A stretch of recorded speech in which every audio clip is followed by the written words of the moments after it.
देवांश जी मथुरा से। महाराज जी, राधे राधे। आपके चरणों में कोटि कोटि प्रणाम। श्री जी की अनन्य कृपा से ब्रज धाम में जन्म मिला। महाराज जी, इन 18 सालों में धाम की ऐसी अपार महिमा पता ना होने के कारण किसी भी तरह का साधन नहीं बन पाया। प्रबल माया में फंसकर ये अधम बाहर पढ़ने चला गया, पर श्री जी की कृपा हुई। पिछले 8 महीने से आपका सत्संग सुन रहा हूँ, श्री जी की कृपा से नाम जप भी करता हूँ। महाराज जी, कृपा करके इस मन पर शासन करें। ये सुबह ब्रह्म मुहूर्त में उठने ही नहीं देता, उससे नाम जप में पूरा नहीं हो पाता और नहीं, आपकी लगन कमजोर है बच्चा। नहीं, हमारा मन सोने नहीं देता। आप क्या बताओ क्या कर तुम्हारा मन उठने नहीं देता और हमारा मन सोने नहीं देता। अभ्यास योग युक्तेन चेतसा नान्यगामिना। जिसे शरीर बहुत क्लिष्ट रोग से युक्त है, तो जैसे डायलिसिस हुआ शाम तक, अब डायलिसिस के बाद जो हालत होती है वो ऐसी होती है जो अब कुछ शरीर में भारी भड़कन, कुछ खाने की इच्छा नहीं, 11-12 नींद ही नहीं। अब अगर थोड़ी आनी शुरू हुई तो हमारी 2 बजे से दिनचर्या, मतलब 1:30 बजे में जगना है। अब अगर हम सोते हैं तो फिर जग नहीं पाएंगे, तो रात चली गई।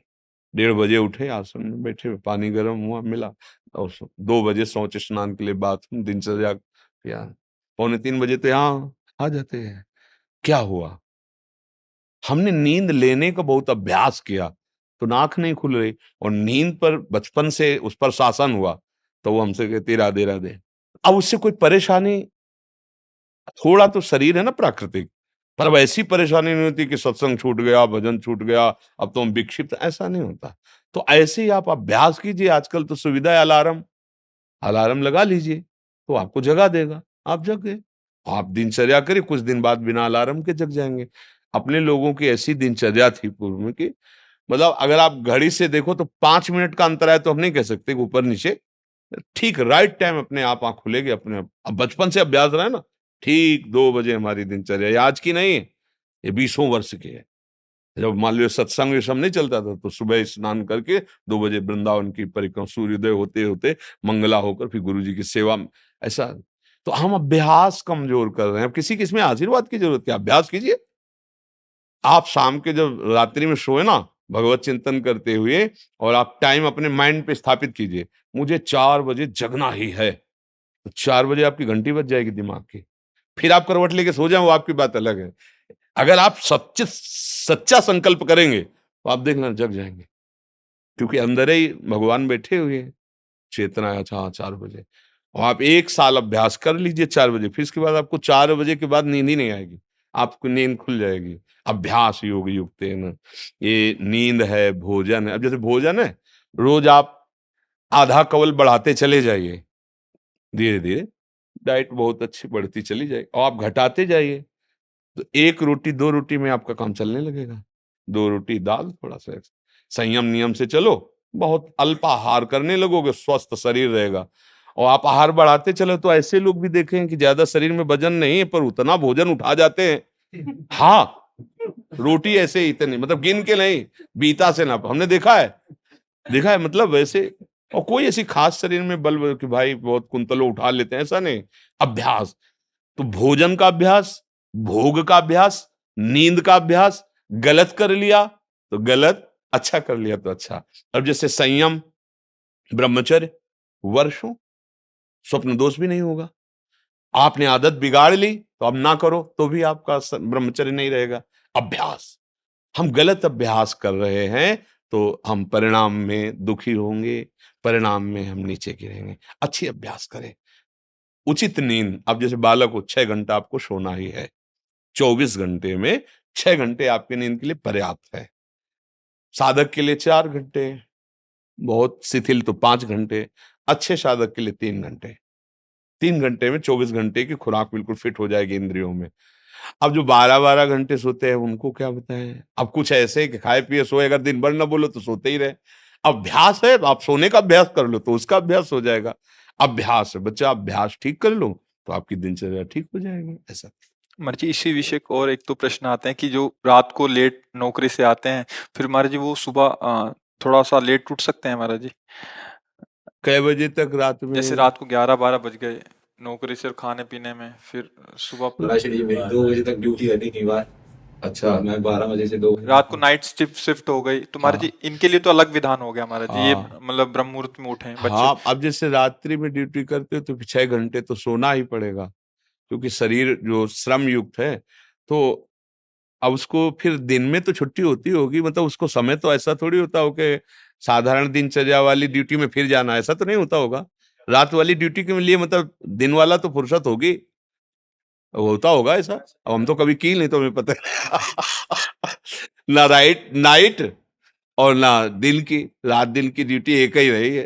राधा वल्लभ श्री हरिवंश श्री वृंदावन श्री वंचल हमारी। तो 6 घंटे सोने के लिए विधान जैसे है, तो अगर आपको पैसा कमाने की इच्छा हो तो उसके बाद भी ओवर टाइम कर सकते हैं, आप ड्यूटी कर सकते हैं ना। 2 बजे जगने के बाद आप सोचोगे यार 2 घंटे अगर और हम कर लेते हैं तो इतना मिल जाता है। तो अगर ऐसा ओवर टाइम भजन के लिए हो जाए तो लाभ मिल जाए। अब आप 6 घंटे सोने के निकाल लो। अगर आपको ऐसा लगता है 2 बजे आए, अपना जो दिनचर्या सो गए, फिर जब जगो तब भजन, वो आपके लिए प्रातः काल वही हुआ जब उठ के भजन करें। जब वही जागे तभी समझ लो प्रातःकालीन। फिर आप वही दिनचर्या करो जो प्रातःकालीन दिनचर्या चाहिए। हर जी अगर 8 से 2 तक ड्यूटी है रात को, तो हम आपकी कृपा से नाम जप नाम जप नाम जप एक भी क्षण उसमें जाने नहीं देते। हाँ ठीक और जब बहुत सोते हैं बहुत हाँ। उस स्वप्न में भी हमें सिर्फ कीर्तन ही दिखाई देता है, और जब उठते हैं तो यह पहला बहुत ऊंची स्थिति है ऐसी तो। स्वप्न में और जागृत में हर समय प्रभु का चिंतन चलने लगे तो बहुत ऊंची स्थिति है। पर मनीराम को देखते रहना, बहुत कलाबाज है, बहुत कलाकार हैं। कभी कभी हमको सिद्ध अनुभव करा करके वो ऐसी जगह खड़ा कर देते हैं जहां लगता है कि यार तुम बहुत धोखे में डाल दिए हमें, ऐसा लगता है। अपने लोग क्या है ना कि इसके साथ बहुत खेल करे हैं, युद्ध, तो इसकी हर हरकत को पता है। जिस समय बच्चा ऐसी स्थिति आ जाएगी कि आप जो बोले ना, जैसे जब स्थिति आ जाएगी तो आप बच्चा बोल नहीं पाओगे ये बात। जैसे करोड़ रुपया तुम्हारी जेब में रखे हो, तो एक हाथ चुपचाप ऐसे रहेगा और कोई कहेगा क्या बात है, कुछ नहीं वो खुजला रहा था इसलिए ऐसे कर रहा। आप ये नहीं बता सकते कि 1 करोड़ यहाँ है। अगर नाम जब चलने लगा, ऐसी स्थिति आने लगी, तो इतना आप भयभीत हो जाएंगे बताने में, आप कह नहीं पाएंगे। और आपको ये अनुभव होगा कि जैसे भजन होना चाहिए हो नहीं रहा। प्रभु मुझ नीच पर कब ऐसी कृपा होगी कि मेरा ऐसा भजन हो जाए। अभी क्या है, कृपा से हो रहा है, वो अहंकार में स्वीकृति हो रही है, इसलिए टिकाऊ बात नहीं बच्चा। भजन करने वालों के हृदय में ऐसी भजन की भूख पैदा होती है कि रात दिन करने पर भी उन्हें रोना आता है कि प्रभु कब मुझसे ऐसा भजन होगा जैसा संतों ने किया है, और रात दिन भजन कर रहे हैं। समझ रहे हो ना बच्चा, यहाँ आए हो ना, बहुत कृपा पात्र हो। तो अवास्तविक तुम्हारी स्थिति ऐसी हो जाए कि जागृत स्वप्न सुषुप्ति स्फुरत में राधा पदाब्ज छटा, चाहे जग रहे हो या सो रहे हो या स्वप्न में हो, लाडली लाल के साथ आपका मन सावई मना कृष्ण पदार। कभी अब कहना नहीं, और अभ्यास बढ़ाते चले जाओ। जो हो रहा है नाम जप, वो श्री जी की कृपा से हो रहा है, गुरु जी की कृपा से हो रहा है। कहने से ये बात हट जाती है, अहम पुष्ट होता है, चुपचाप अंदर ही अंदर। अब या तो आप जानते नहीं थे या आप करते नहीं हो, नहीं तो डर लग जाएगा। अपनी कोई चेक किसी को दिखाएगा, कि पैसा दिखाएगा, हीरा जवाहरात दिखाएगा क्या? तिजोरी में बंद किया जाता है लॉकर में। एक चाबी वहां और एक चाबी गुरुजी के पास, एक चाबी आपके पास। केवल गुरुजी और आप मिलके बात कर सकते हो उस लॉकर की चाबी को, मतलब समझ रहे हो ना। अपने गुरु से केवल पर्सनल, घर गृहस्थी परिवार नहीं, बैंक में एक चाबी आपके पास, लॉकर का होता है ना, दोनों मिला के, मतलब केवल सदगुरु और आप। फिर अपने अनुभव, फिर वो आपको कभी व्यक्त करेंगे तो फिर वो अंतर ध्यान हो जाएंगे, साधन में बाधा पड़ जाएगी। बहुत कृपा पात्र हो, चल रहे हो, आगे और बढ़ो, पर गुप्त रखो अंदर की बात। और 6 घंटे विश्राम सोने के करके फिर पाठ भजन जो भी जैसी दिनचर्या हो घर गृहस्थी की, वो भी भजन है।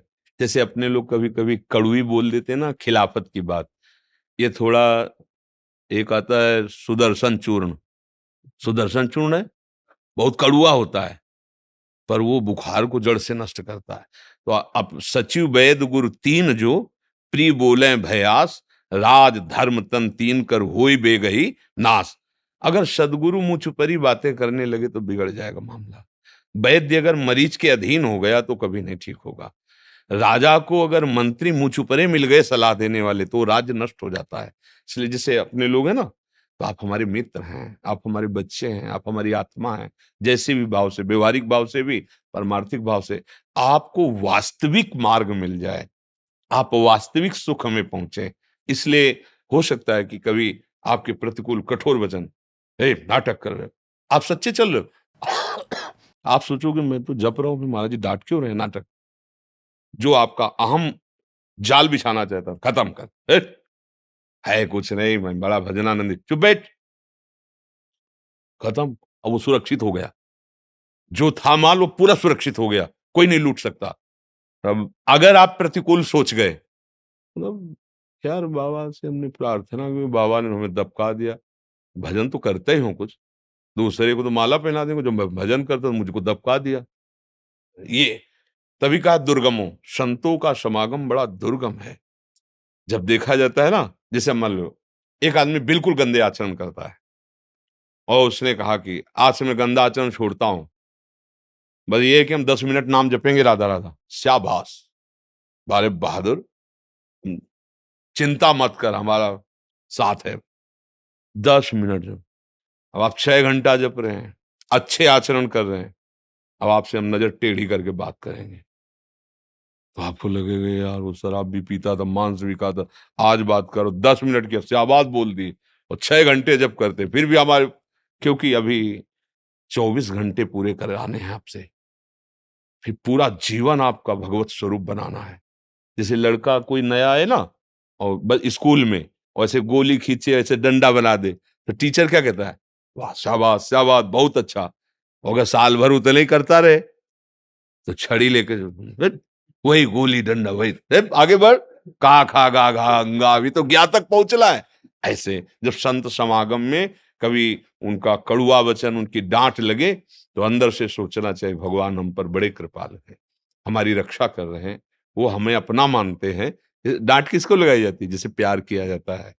हमारे ऊपर बड़ी कृपा है कि संत जन हमें अपना बच्चा मानते हैं, अपना मानते हैं, और डांट लगाते ना कभी प्रतिकूल क्योंकि माता कभी प्रतिकूल कैसे बच्चे के सोच सकती है, ऐसे सदगुरु कैसे प्रतिकूल सोच सकता है, ऐसे